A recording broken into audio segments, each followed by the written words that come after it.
Just a few weeks ago, Cameroon's President Paul Biya marked 40 years in power. He is Africa's second longest serving leader after Equatorial Guinea's Teodoro Obiang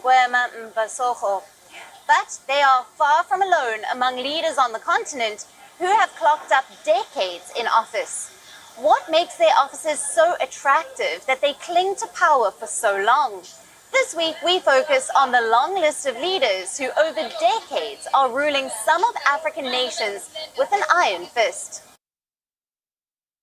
He just turned 80. He wants to extend his 43-year rule. His son is the country's flamboyant vice president, and yet Equatorial Guinea is dealing with widespread poverty. President Teodoro Obiang is the world's longest-standing leader, following closely by Cameroon's Paul Biya. But what makes leadership and the presidency in Africa so attractive that people want to remain at the top and rule with an iron fist? Let's find out in this next report.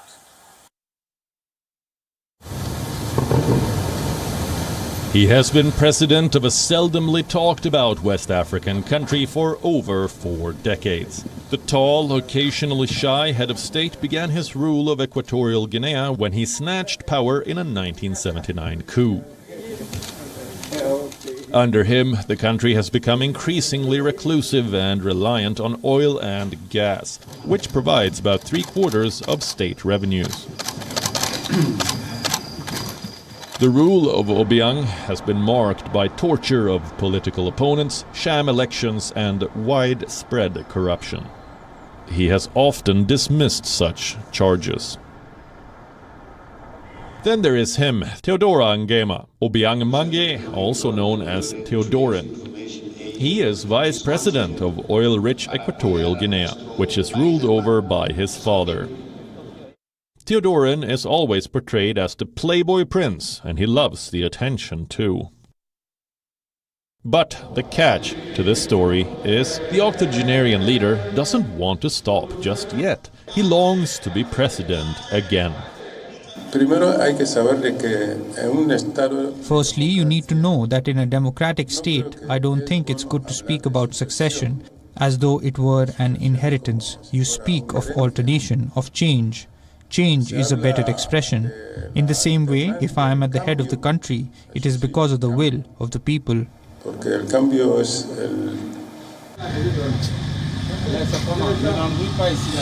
Just a few kilometers away from this small country is Cameroon at the border. The West African country has its share of tales when it comes to leaders. Paul Biya, one of the world's oldest and longest-serving leaders, marked 40 years as head of state after assuming power on November 6, 1982. Biya rose to the top after 7 years as prime minister. He is only the second president in Cameroon's history since the Central African nation gained independence from France.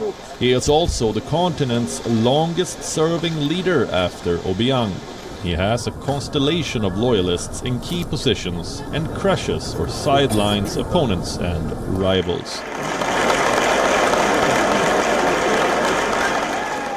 But his public outings, except for a few choreographed TV appearances, have become rarer and rarer in recent years, stoking speculation about his health.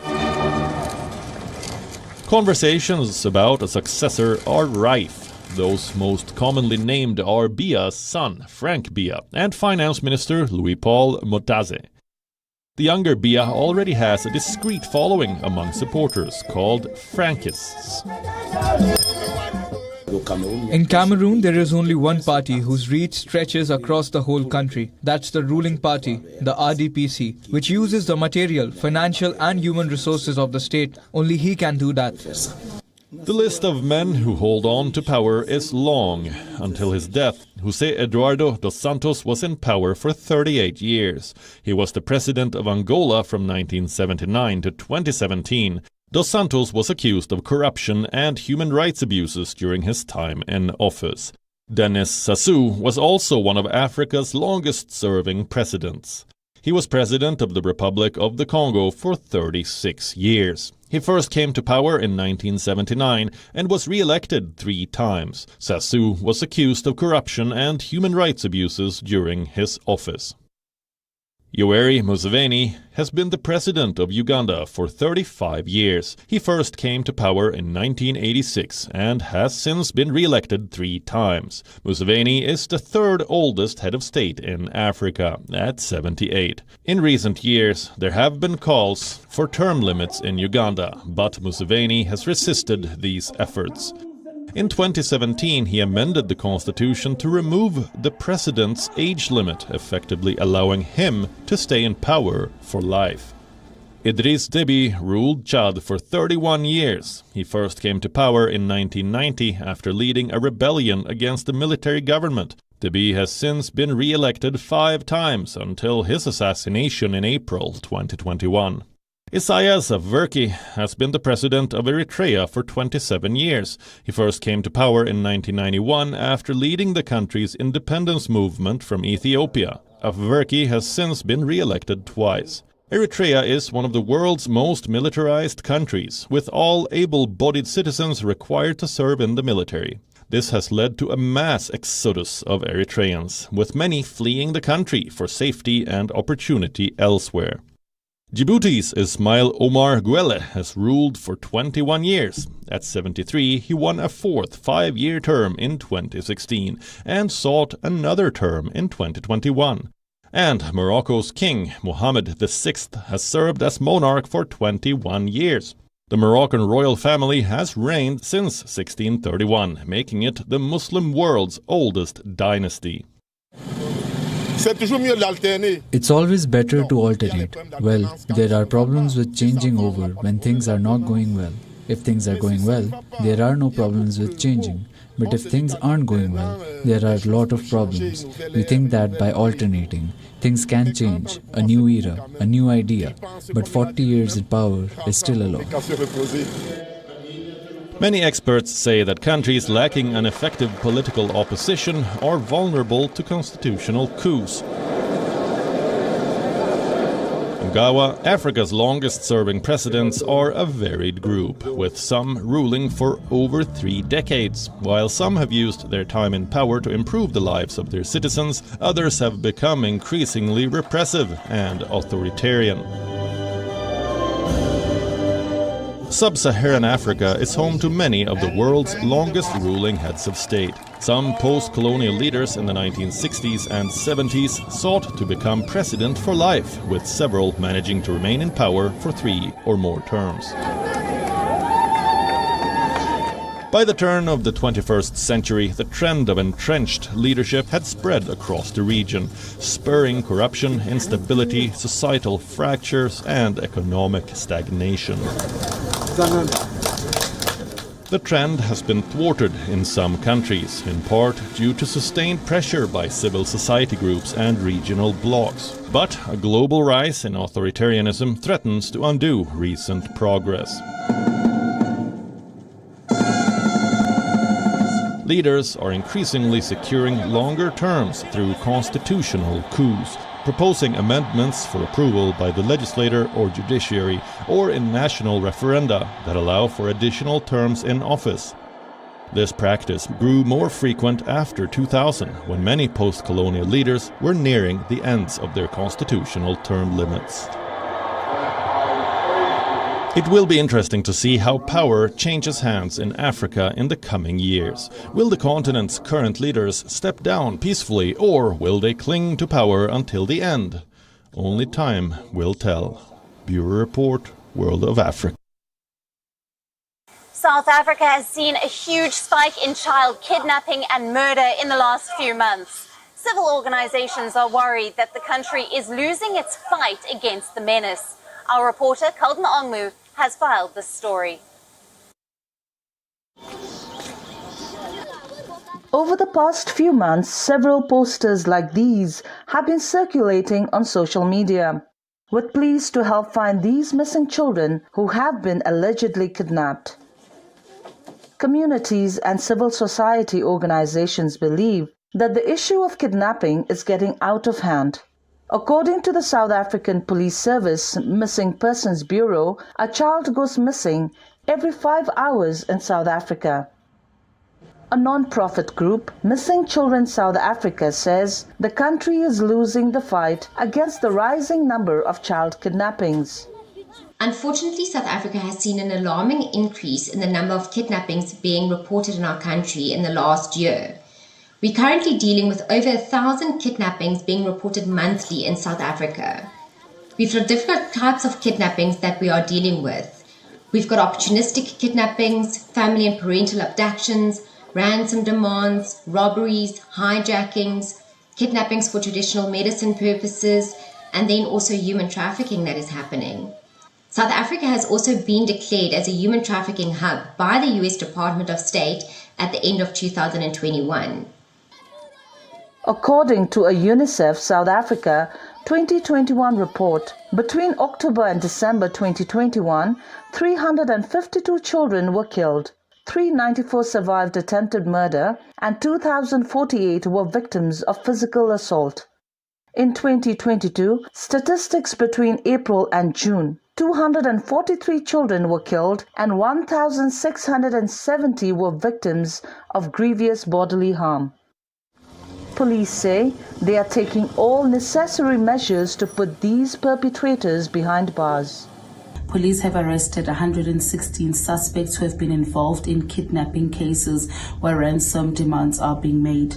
The police are determined to fight this type of criminality, and we are working closely with communities to ensure that we prevent, combat, and investigate such criminalities. We are hoping that the continuing and ongoing arrests will serve as a deterrent for those who are involved in cases where kidnapping for ransom are being made. South African courts are dealing with perpetrators of child kidnappings and murders almost on a daily basis. But most of these crimes take place in the hands of those men that are out on bail. The kidnapping and violent murders of innocent children must come to an end, and citizens are calling for stricter law against these offenders. This is Golden Ongmo from Johannesburg, South Africa for WION World is One. Nigeria and Morocco signed an agreement that inches a long-standing proposal for a gas pipeline between the two countries closer to reality, raising the possibility of a new energy supply route for West Africa and Europe. Now, according to Moroccan officials, the natural gas pipeline serves 13 African countries. The 6,000 kilometers of the pipeline will cross the African countries along the Atlantic coast and supply the landlocked states of Niger, Burkina Faso, and Mali. Nigeria and Morocco signed a deal to set up a gas pipeline worth $25 billion. The proposed 5,600-kilometer pipeline will link Nigeria and Morocco, opening a possibility for a new energy supply path from West Africa to Europe. All the West African countries are supporting this project, and of course there's abundant gas in Nigeria. Our president particularly is very clearly very supportive of this. Our government is clearly behind this, and also that government of Morocco, and we believe that this project will be delivered on schedule and ultimately provide the opportunities for all our countries. According to reports, the pipeline would be an extension of the existing West African gas pipeline, which runs from Nigeria, Benin, Togo, and Ghana. The project will cross 13 African countries along the Atlantic coast and supply the landlocked states of Niger, Burkina Faso, and Mali. It is expected to bring over 5,000 billion cubic meters of natural gas to Morocco. From there, it will be connected directly to the Maghreb-Europe gas pipeline and the European gas network. Experts, however, are divided over the strategic importance of the project. The gas pipeline project is actually something that is strategic. It's very big projects. That's when we talk about transnational gas pipelines. So the Nigeria-Morocco gas pipeline project is something around 7,000 kilometers, and it straddles close to over 10 countries. So it's a massive project. So on a scale, given the kind of scale we're looking at it has value. There's nothing strategic about the project. Let's just believe that that project is not another way of siphoning funds. Because building a 6,000-kilometer pipeline from Nigeria to Morocco in order to have access to the European market, for me, it's horrible. I still do not understand why such projects. I still do not understand. Environmentalists say the project should focus on the betterment of the people of the region. It is not about Nigeria. When we discuss oil and gas, and we discuss the devastation, you cannot discuss it without discussing the devastation. You cannot discuss it without discussing the people of the region and the injustice that comes with the exploration and exploitation of oil.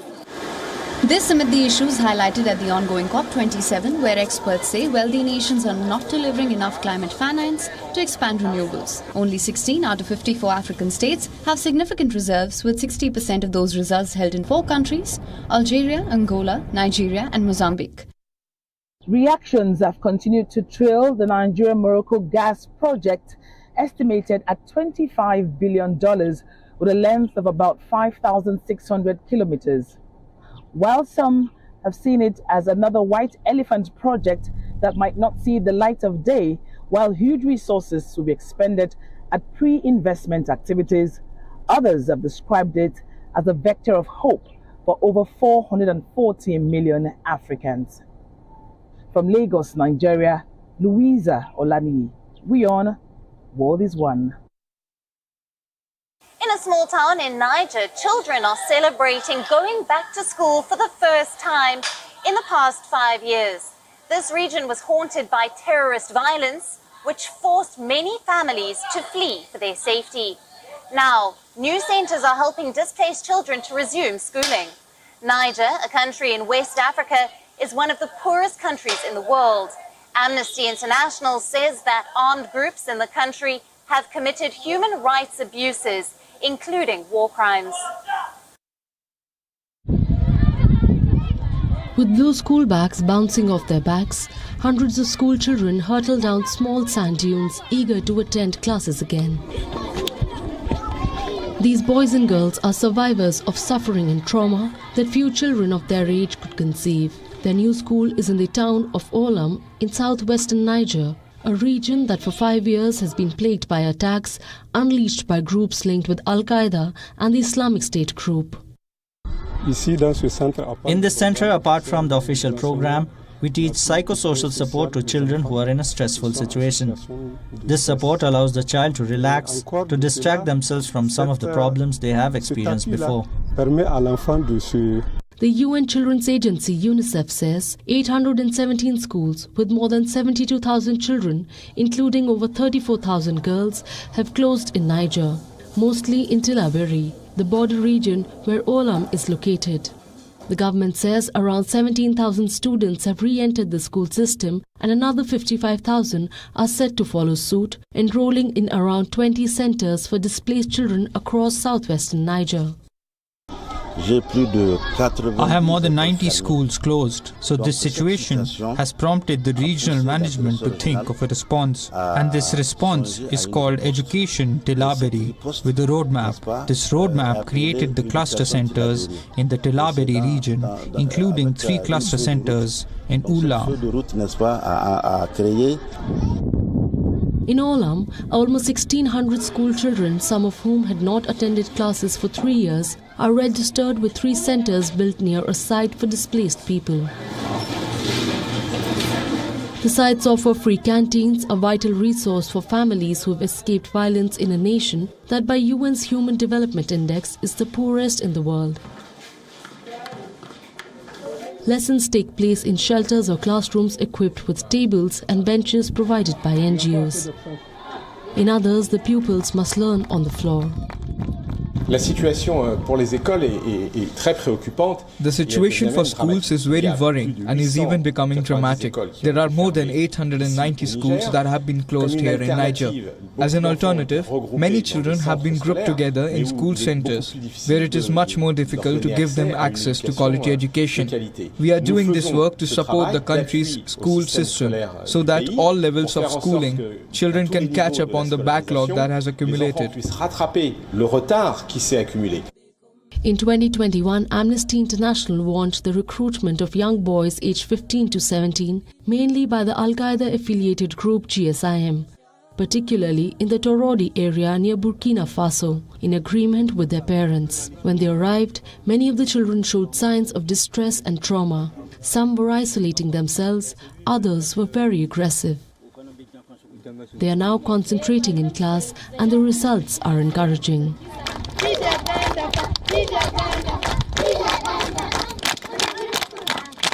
Bureau Report, World of Africa. That's our time on this week's episode. Check out our social media platforms to watch the show and give your feedback. Thanks for watching World of Africa. I'm Alison Lagrange, and this is WION World is One.